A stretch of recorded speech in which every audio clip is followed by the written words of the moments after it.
सरकार ने वादा किया था कि किसान की आमदनी दोगुनी करेंगे, तो किसान की आमदनी दोगुनी हुई कि नहीं हुई, सरकार ये जवाब दे दे।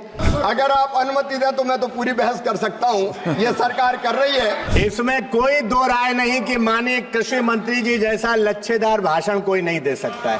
मेरे भाषण में लच्छा तो कहीं था ही नहीं। एमएसपी कब मिलेगी, किसानों का कर्जा कब माफ होगा, डीएपी कब मिलेगी, किसान के हालात कब सुधरेंगे। 2019 के बाद और तेजी से ये आय बढ़ रही है। हम कोई कसर नहीं छोड़ेंगे किसानों की आय बढ़ाने में, दुगनी करने में।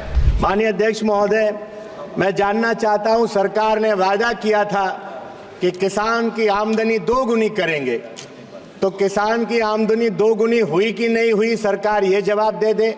और अगर नहीं हुई तो कब तक इसको पूरा करने का काम करेंगे, किसान की आय दूनी कब होगी। या दूसरा माननीय बाद में पूछ लेंगे सप्लीमेंट्री में ना। माननीय अध्यक्ष महोदय, किसानों की आय के बारे में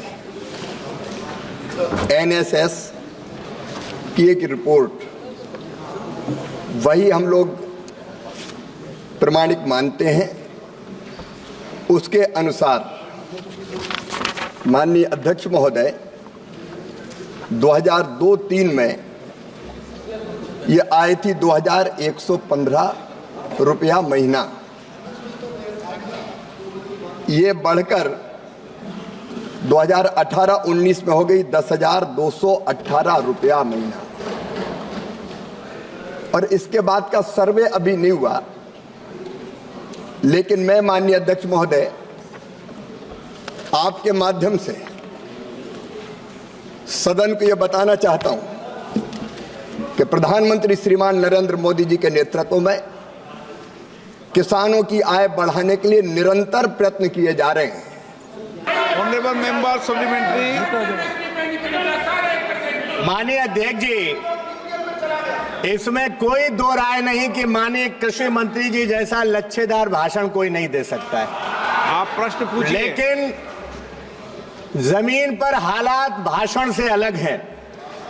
मैं जानना चाहता हूं, एमएसपी कब मिलेगी, किसानों का कर्जा कब माफ होगा, डीएपी कब मिलेगी, किसान के हालात कब सुधरेंगे। और मैंने जो गांव में पूछा था 23-24 के दौरान देश में किसानों की प्रति व्यक्ति आय का राज्यवार वर्षवार ब्यौरा क्या है, उसका उत्तर भी नहीं मिला है।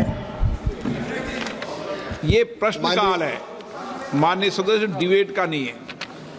माननीय अध्यक्ष महोदय,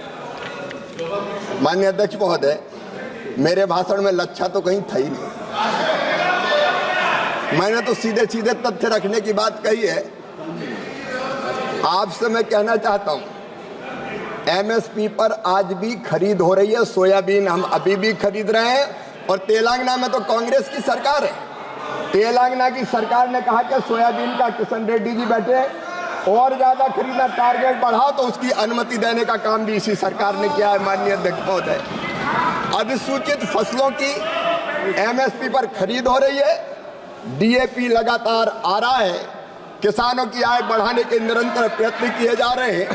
और आप अगर राज्यवार चाहते हैं कि किस राज्य में किसानों की आय इस आंकड़े के हिसाब से, इस सर्वे के हिसाब से कितनी है, तो माननीय अध्यक्ष महोदय, आंध्र प्रदेश में 10,480, अरुणाचल प्रदेश में 19,225, आसाम में 10,675, बिहार में 7,542, छत्तीसगढ़ में 9,677, गुजरात में 12,631, हरियाणा में 22,841। पूरे आंकड़े, हर एक राज्य की जो आय बढ़ी है 2019 तक, उसके पूरे आंकड़े। और 2019 के बाद और तेजी से ये आय बढ़ रही है। हम कोई कसर नहीं छोड़ेंगे किसानों की आय बढ़ाने में, दुगनी करने में। लगातार हम काम कर रहे हैं।